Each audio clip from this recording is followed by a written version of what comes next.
இல்லத்தின் செழுமையால் அவர்கள் நிறைவு பெறுகின்றனர். உமது பேரின்ப நீரோடையில் அவர்கள் தாகத்தை தணிக்கின்றனர்.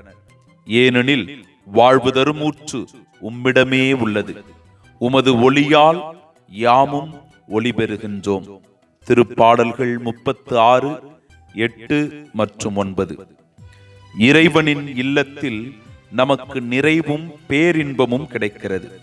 ஒவ்வொரு நாளும் வேகமாக இயந்திரம் போல இயங்கிக் கொண்டிருக்கும் மனிதரின் வாழ்வு ஆறுதலும் அவர்களின் முழுமையான நிறைவுமாய் இறைவனின் ஆலயமே திகழ்கின்றது. இந்த ஆலயத்தில் இறைவனின் ஜீவ ஊற்று ஊற்றெடுக்கிறது.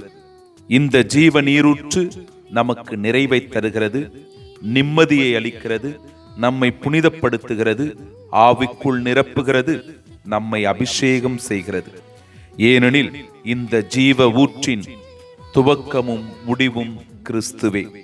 கிறிஸ்துவில் நம்பிக்கை கொண்டுள்ள கிறிஸ்தவர்களின் வாழ்வும் வளமையும் செழுமையும் கொண்டு காணப்படுகிறது.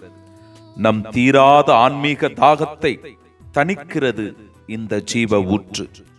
கிறிஸ்துவின் சாட்சிகளாய் நாம் இந்த உலகில் ஒளிரும் தீபங்களாய் சுடர்விடுகிறோம்.